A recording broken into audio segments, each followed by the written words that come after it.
super excited that it's a great get for Warner Brothers. It's a questionable move for Idris Elba, but at the same time might just be a cash grab for him. But don't I Well, want he also played Heimdall, and it's not like he was the main that's character. well, that's true, but that was before his peak. And what an interesting thing. This will actually lead into my point. I'm glad you brought that up. When he was playing Heimdall, he wanted out of Marvel ASAP after Thor 2 because he desperately wanted to play Jon Stewart, Green Lantern, for Warner Brothers. And so I don't know, like that's not confirmed. Those are reports that I heard. But if that's the case, and he wanted to play Jon Stewart, which why wouldn't he? He looks exactly like Jon Stewart. He's got like that. He's got the jawline. He's got when he was in Pacific Rim and he had the haircut, the military cut with just the hair on the top and the mustache. He looked exactly like Jon Yeah. Stewart from the Justice League animated series, and I thought it was a perfect casting. It was tailor made. I was never a fan of that. There was that Fast and the Furious supporting actor who campaigned to be Jon Stewart, and I was never a fan of him. Tyrese Gibson is his name. I was actually thinking about John Boyega being better. You think John Boyega would be a good Jon Stewart?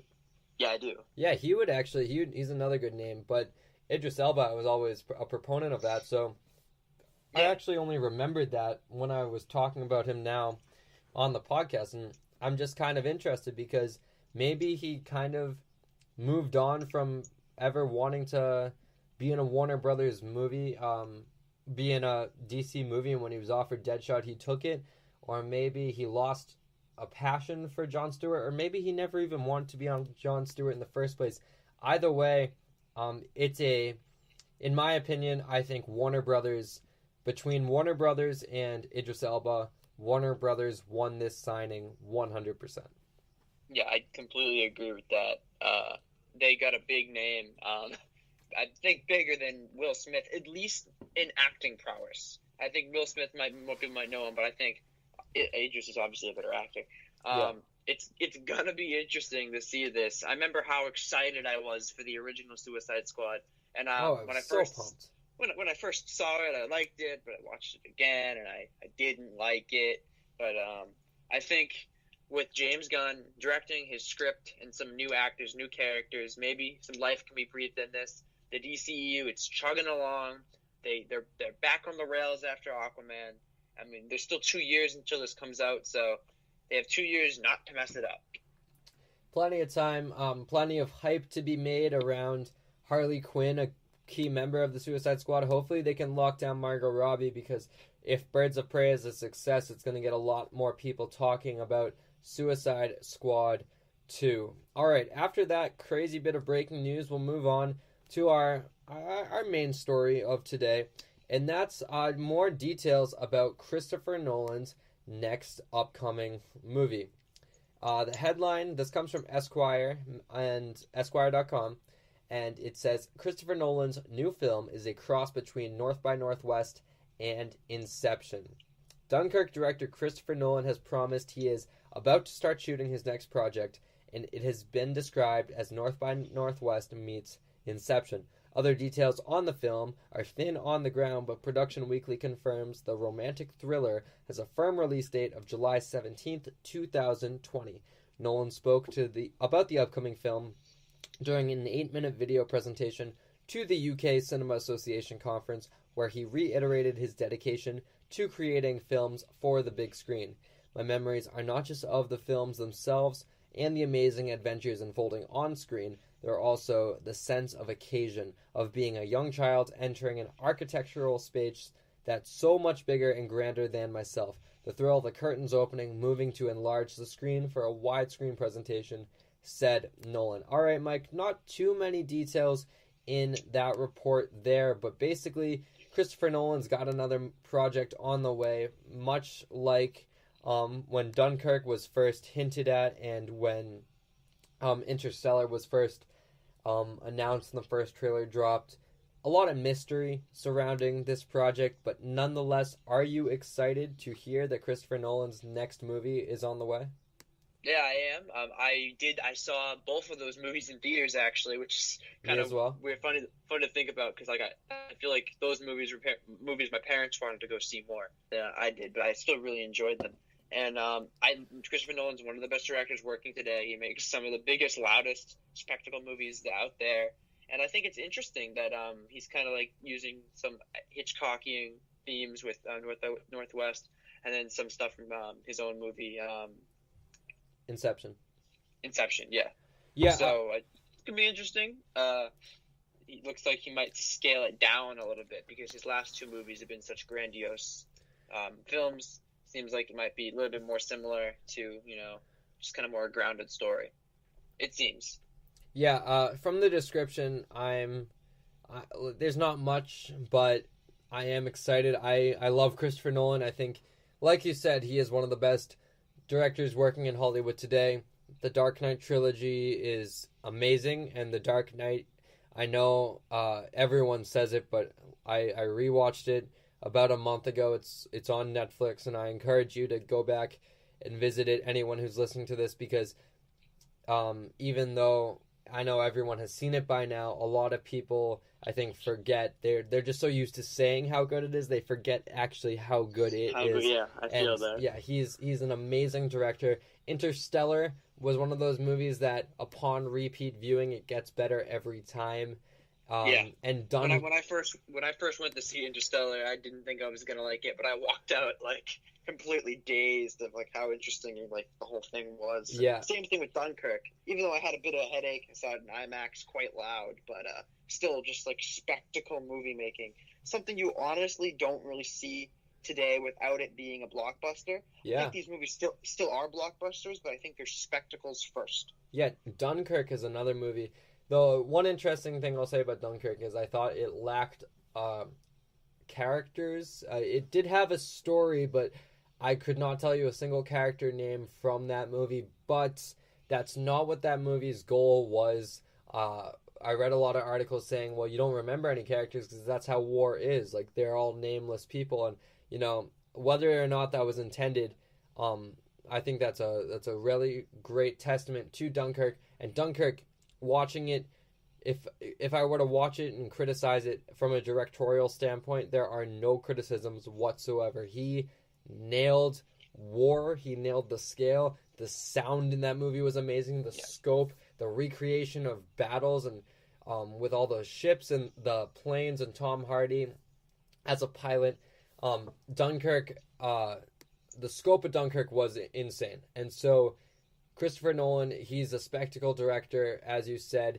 He knows how to make blockbuster movies without them fitting the typical blockbuster sense. And so, yeah, this movie, romantic thriller, I think that's very cool because it sounds more small scale.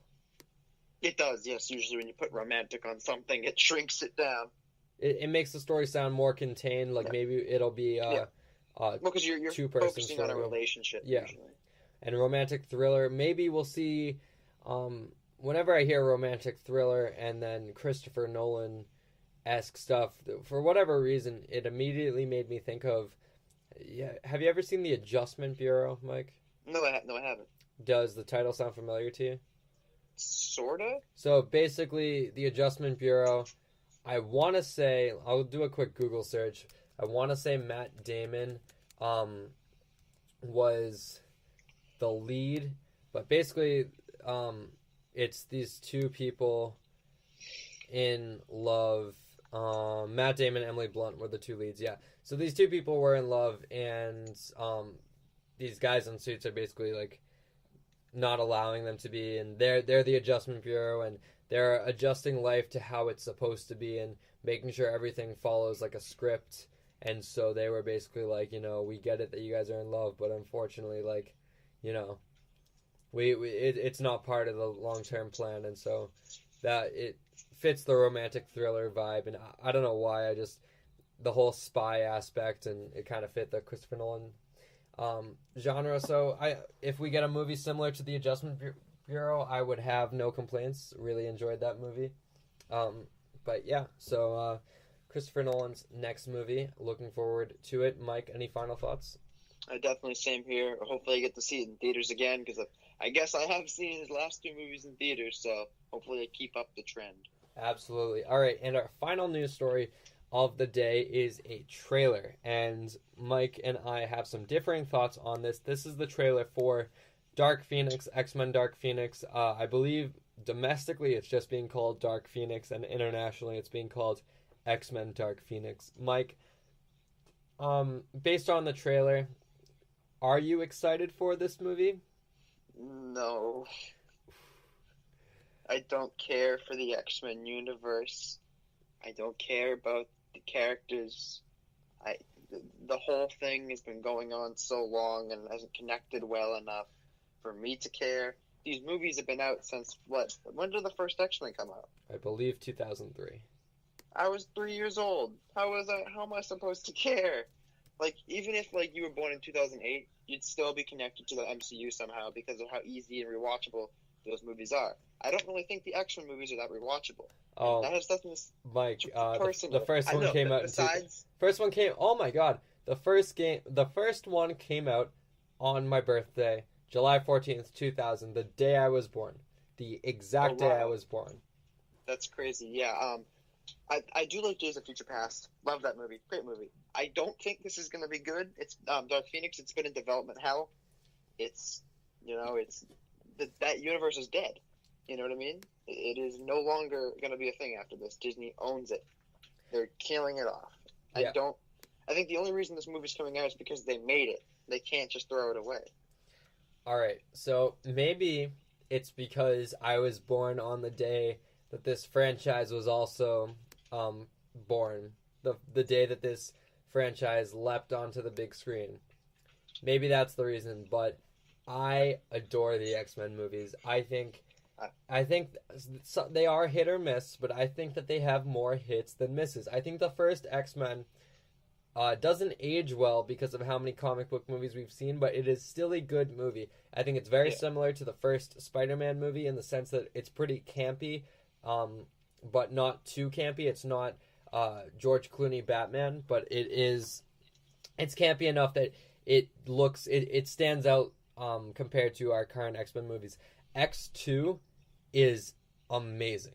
And whether or not you're an X-Men fan, X2, I think you can really appreciate. X2 deals with themes that are beyond comic book. They deal with themes of segregation and homophobia with the whole mutant crisis, and how one of Iceman's parents, when they're talking to him, they're have you ever tried not being a mutant? And it's like the parallels between that and homophobia and racism and stuff like that. X2 is one of the best movies, best comic book movies, best movies of the 21st century, in my opinion. I'll go as far to say that.